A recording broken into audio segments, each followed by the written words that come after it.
جی अस्सलाम वालेकुम दोस्तों, कैसे हैं आप? ठीक हैं. मैं एडवोकेट उमर नसीर कम्बो.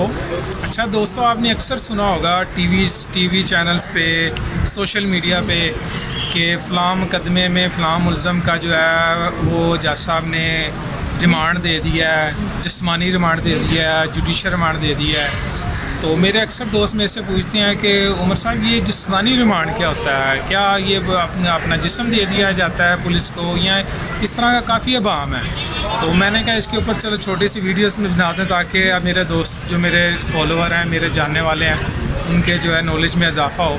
तो आज हम बात करेंगे कि जिस्मानी रिमांड क्या होता है और ये मसलन के जुडिशल रिमांड क्या होता है. देखिए, पाकिस्तान में जो कानून एग्जिस्ट करता है ना, कानून ये एग्जिस्ट करता है कि जब भी कोई जुर्म होता है और उस जुर्म की बाबत पुलिस को इत्तला दी जाती है, पुलिस हरकत में आती है, तो वो जो मुलज़िम जिसके ऊपर इल्ज़ाम होता है इस जुर्म का, उसको गिरफ़्तार कर लिया जाता है. तो जब पुलिस किसी भी मुलज़िम को गिरफ़्तार करती है तो गिरफ़्तार करने के 24 घंटे के अंदर जब वो अपने जो इंदराज थाने रजिस्टर्ड में उसका इंदराज कर दे, तो 24 घंटे के अंदर हमारे कानून की CRPC सेक्शन 167 कि में ये मैंडेटरी प्रोविजन है कि 24 घंटे के अंदर उस मुलज़िम को जो है वो आपने इलाका मजिस्ट्रेट साहब के पास जो है पेश करना है. तो जब 24 घंटे के बाद इलाका मजिस्ट्रेट साहब के पास पेश किया जाता है मुलज़िम को, तो फिर पुलिस अपनी रिपोर्ट पेश करती है, चलान पेश करती है कि जनाब ये फ़लाँ मुकदमे में ये जो है वो ये मुलज़िम है, तो ये फ़लाँ इसकी जो है इन्वेस्टिगेशन हो रही है. अगर तो 24 घंटे के अंदर उसकी इन्वेस्टिगेशन जिसके शवाहिद वगैरह सारे इकट्ठे हो जाएँ तो वो जो है वो पुलिस के जो जज साहब के सामने रखते हैं. तो अगर 24 घंटे के अंदर उसके जो शवाहिद हैं इन्वेस्टिगेशन मुकम्मल ना हो, तो जो पुलिस है वो जो है रिमांड की जो है ना जिस्मानी रिमांड की दरख्वास्त करती है, वो इस्तदा करती है जज साहब से. तो जज साहब देखते हैं कि क्या ये ज़रूरी है कि मसलन मज़ीद जो ऑफेंस की नोयत देखते हैं. ऑफेंस मीन्स कि अगर तो पैटी ऑफेंस है, छोटे ऑफेंस है, मॉरल क्राइम है जिसमें जो एविडेंस इकट्ठे करना या मज़ीद उसमें ज़रूरी नहीं है.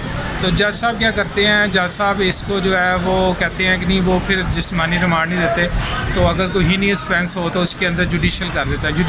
जुडिशल और जिस्मानी में आपको मैं बताऊँ क्या होता है. जिस्मानी रिमांड में ये होता है कि जो पुलिस की कस्टडी में मुलज़िम होता है उसको मज़ीद 1 दिन से लेके 14 दिन की कस्टडी उसके जिस्म की जो है वो पुलिस के हवाले कर दी जाती है. उसमें ये नहीं होता कि उसके ऊपर तशद्दुद नहीं होता.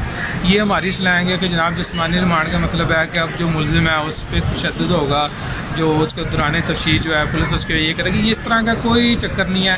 प्रैक्टिकल चीज़ें वो हम बाद में डिस्कस करें, लेकिन मैं इस वक्त बात कर रहा हूँ कि जुडिशल रिमांड में और जिस्मानी रिमांड में क्या फ़र्क है. जुडिशल रिमांड में जो मुलज़िम है उसको मज़ीद इन्वेस्टिगेशन के लिए पुलिस को नहीं दिया जाता है, उसको जेल में भेज दिया जाता है और उसका कस्टोडियन जो है वो इलाका मजिस्ट्रेट जज साहब हो जाते हैं. जबकि जिस्मानी रिमांड में उसी मुलज़िम को जो है वो जो है दोबारा पुलिस के हवाले कर दिया जाता है 1 रोज़ के लिए, 2 रोज़ के लिए, 3 रोज़ के लिए, जब तक जज साहब समझें कि ये इतने रोज़ के लिए जो है ये पुलिस को देना जो है वो सही होगा.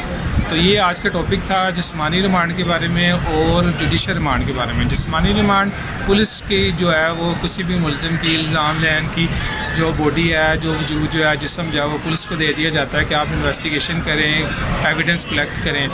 इसमें ये होता है कि मज़ीद मैं आपको बताता जाऊँ कि ये मैं आपको जो है CRPC PPC के मैं ऑफेंस बता रहा हूँ जो आम जनरल है. इस तरह नैब के होते हैं, जो दूसरे हीनियस होते हैं, उनमें 40 90 दिन का भी जो रिमांड होता है. लेकिन जो आम हमारी जो CRPC जो है पाकिस्तान पीनल कोड में, उसमें जो है वो ज़्यादा से ज़्यादा 1 दिन से 14 दिन का जो है रिमांड दिया जाता है.